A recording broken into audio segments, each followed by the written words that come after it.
Uh-huh, that's gotta be a violation. Excuse me, miss? Miss? Yeah, you can't park this here. Don't park your dragon here. Greetings, people of Earth! Welcome to Games That Time Forgot. It's October here.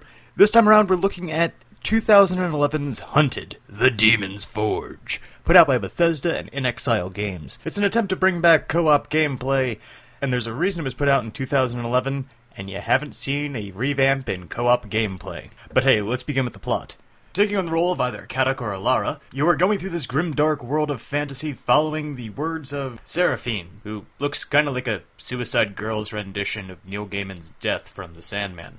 Anyhoodle, she wants you to find her physical form, which has been captured by the legally distinct from orcs, and the Minotaurs and various other people who are all hopped up on crazy juice. I wish I was kidding about that part, but no, they're hopped up on crazy juice. Well, what is this strange slag, the silvery crazy juice, that is giving the bad guys powers, and can give you powers too if you give in to the temptation? Well, in order to find that out, you have to use the Death Stone to find out from different souls that have people who have died, and somehow you keep finding the corpses that are all connected to this mysterious plot, full of betrayal, backstabs, and giving in to evil, and if you don't see the twist coming at the end of this game, you're not paying attention.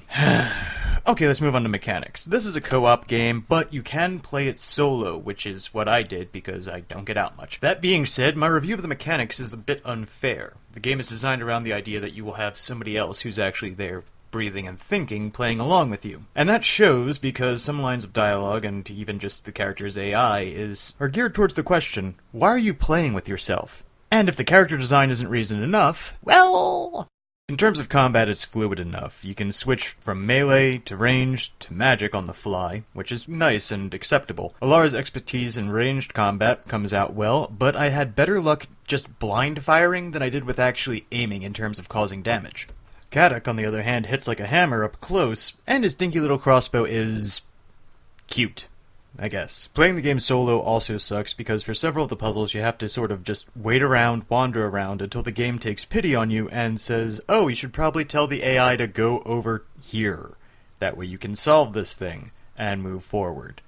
Hooray! Well, let's seriously talk about character design for a second. Katak looks like he hasn't had any food with fat in it in a while, which is actually grossly unhealthy, and being a mercenary and somebody who had to be active all the time, he probably would have known better. But hey, the achievement for beating all the bosses with him is called The Situation, so nod to Jersey Shore, and thank you for making sure we never forget that stupid, horrible mistake of a TV show. Alara, on the other hand, looks like everyone's favorite elf, wandered into a fetish shop and was thinking about how to attract the members of Motley Crue. There's two weird references you really don't want combined. In a lot of ways, if the character designs were different, if they looked like they were actually going into a combat situation against monsters. I get that there's a suspension of disbelief, and I get that the game is nodding at Frank Frazetta with an attempt to give itself whiplash. But come on, at some point you have to go, you know what? Type 5 and 6 armor on the sliding scale of what the hell are you wearing into combat? It's gotta stop, guys. Cool, whatever fetishes you have, I probably have them too, but for crying out loud. The story isn't good enough and the characters aren't charismatic enough for me to just go, oh look, they hung a lampshade on it. I had completely forgotten about the boobs and the penis cleavage. It's just... knock it off! The biggest problem I had with this game was the Death Stone itself, how you can use it to find out memories and stories from all these other people throughout the game who are dead. And it all points to the ending, which is great. You know what would have been funny? Is if any of the characters had remarked on the things they were learning. Or on the little bantering dialogue they do, which is showing that, yeah, this is going to happen. You know that so-and-so is actually evil, and X cannot be trusted, and oh dear goodness, wow, curse your sudden but inevitable betrayal. Shucks. And I get that party banter is a thing now, thanks to BioWare games and everything else. But when you only have two people, you don't have the excuse of, oh, when I just didn't see them until our next mission. No, it's all one mission. At some point, if your partner is confessing to a sudden addiction to the thing that's making the monsters more monstrous, you might show some concern, not just continue walking forward slowly, not saying anything or maintaining eye contact with a wall.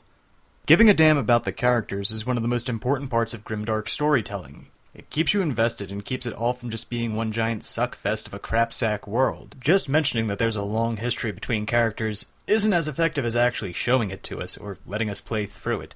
In a game that has flashbacks written into it as plot points, and you've already mentioned that one of the characters doesn't age, so you can't exactly say, oh, it costs us more money to make a different character model. No, that all went out with the bathwater. It's done. It's gone. Is this game worth your time? Kind of. In all honesty, look, if you and a friend are spending a weekend together, and you want to bury 12 hours into a game, you can have time left over when you beat this. If you're going solo, don't spend more than $10. Anyway, for Games That Time Forgot, I have been October. I still don't have a catchphrase.